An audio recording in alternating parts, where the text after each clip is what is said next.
Bonjour, nous allons voir l'ultime stratégie. C'est quoi cette stratégie? C'est un algorithme qui trade les spikes. Je l'ai baptisé ABM, Analyse Marché Boursier. Cet algo fonctionne avec le RSI qui est Relative Swing Index.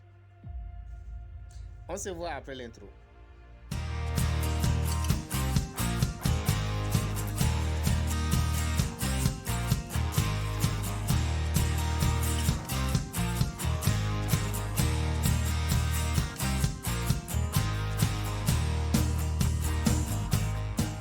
Alors, l'unité de temps de cet algorithme est M5. Je répète, l'unité de temps, c'est M5. OK. Alors, donc, l'algorithme fonctionne avec les marchés suivants. Nous avons Bowmill.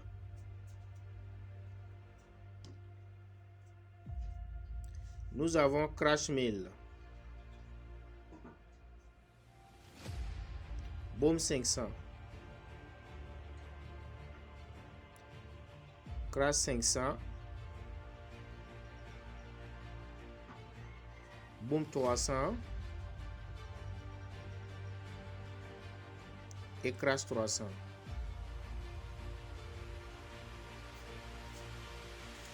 Alors, donc ici, vous devrez savoir que l'algorithme ne fonctionne qu'avec, pour l'instant, ces 6 marchés.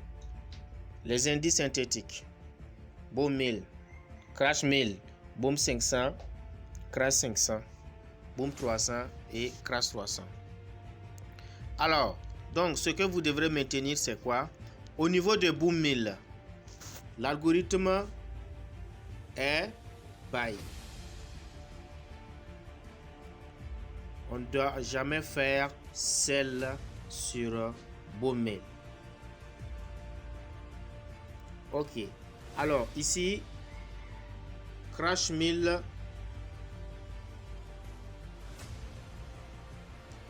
Crash 1000, nous devrons toujours faire sell. Sur Crash 1000, on ne doit pas faire buy sur Crash 1000. D'accord. Au niveau de Boom 500, Boom 500, on ne doit jamais faire sell. Boom 300, c'est toujours pareil. Boom 300, c'est buy. On ne doit jamais faire sell. Crash 500, c'est sell. On ne doit jamais faire buy. Également sur Crash 300, c'est sell. On ne doit jamais faire buy. Ok, j'espère que vous avez compris cette partie. Alors, le niveau de RSI. Si nous prenons Boom 1000, nous avons S20, S14, S7, S4. Alors, on a plusieurs périodes. Si Boom 1000 descend jusqu'à support 20, on prend la position et il fait un spike. Il descend à S14, on prend la position, il fait le spike. Il descend à 7, on prend la position, il fait le spike, ainsi de suite du S4.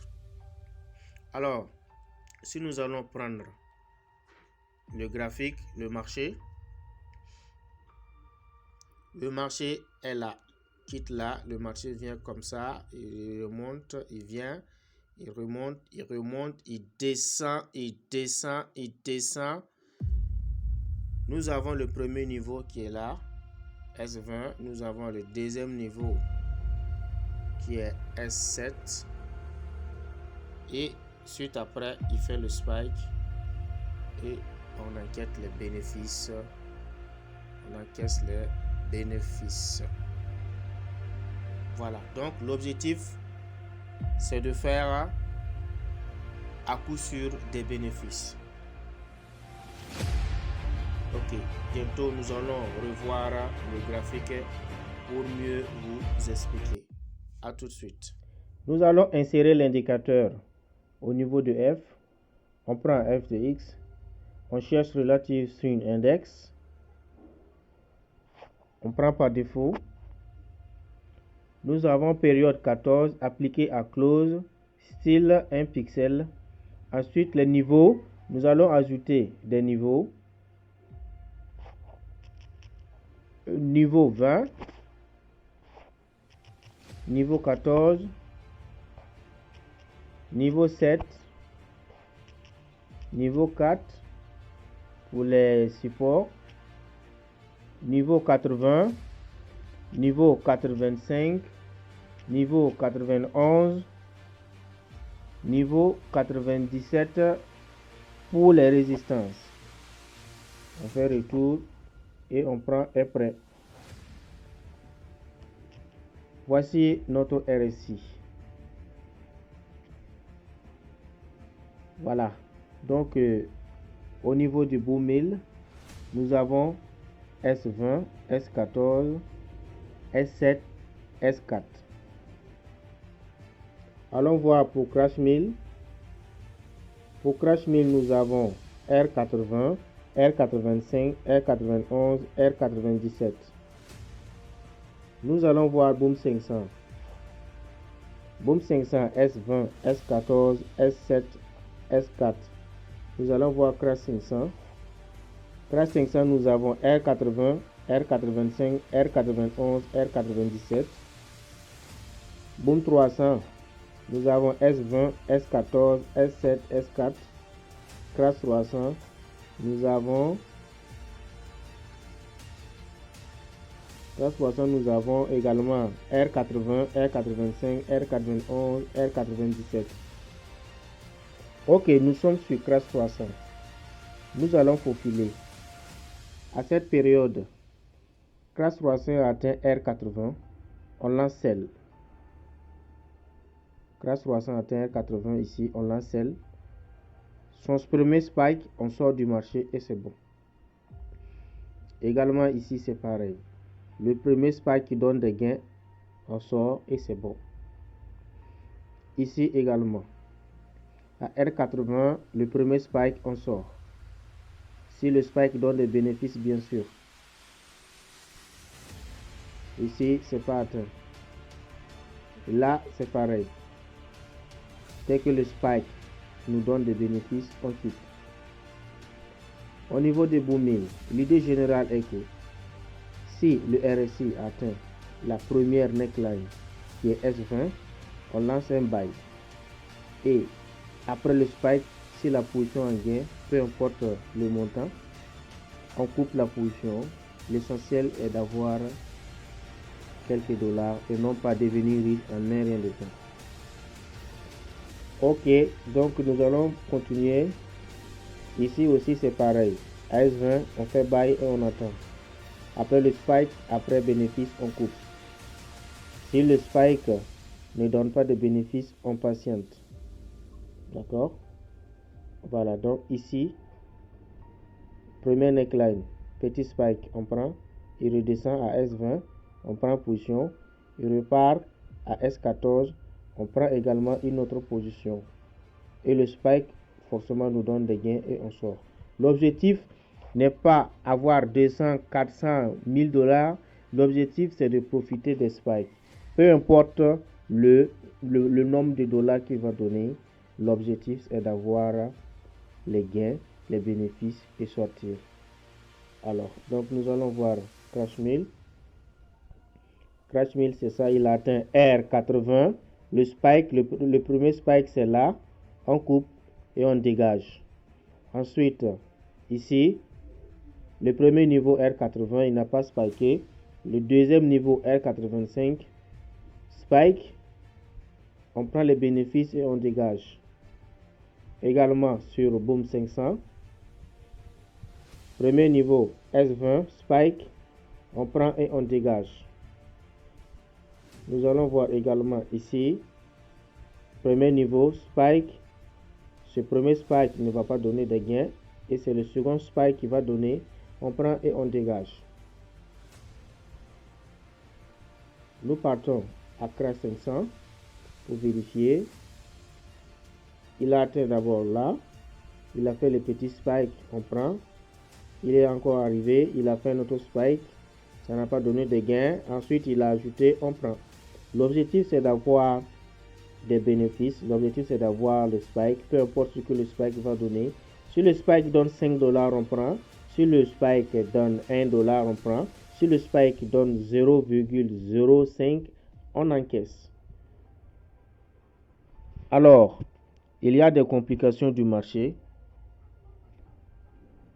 Nous allons voir les complications après le développement.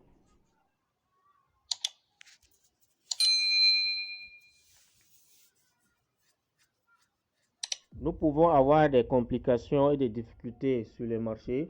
Si nous prenons Boom 1000, si Boom 1000 atteint S20, il ne spike pas. Arrive à S14, il ne spike pas. On prend une seconde position. Il fait le spike. Et ce spike ne donne pas de gain. On maintient toujours les positions jusqu'à ce qu'il arrive encore sur un niveau. S'il arrive, on prend.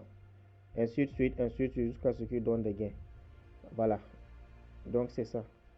Nous allons défiler voir si nous allons. Voilà. Donc, ici, voici un exemple. Donc, cet exemple-là, il a atteint S20. Il a spiké, il n'a pas donné de gain.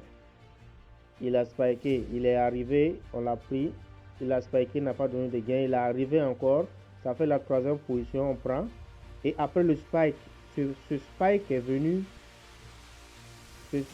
venu donner des gains à la première position, mais tout l'ensemble du trade ne sont pas en bénéfice. On patiente.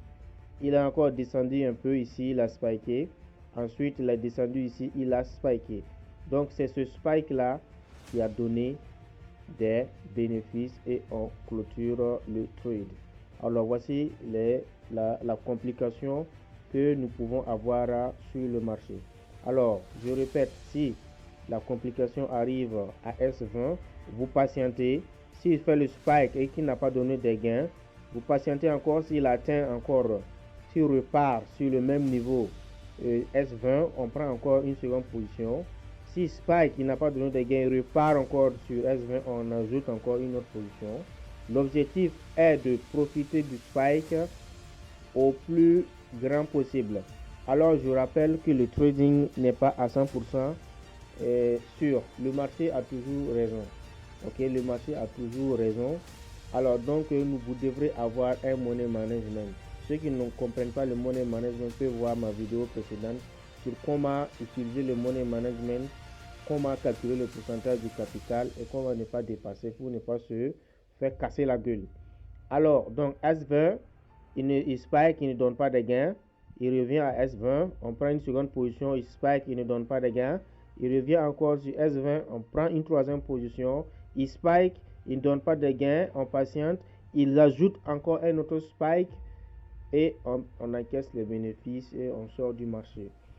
Si après ce spike, il ne donne pas de bénéfices, on patiente. Si on revient encore toucher S20, l'objectif est de laisser le marché faire le spike et obtenir les bénéfices du spike.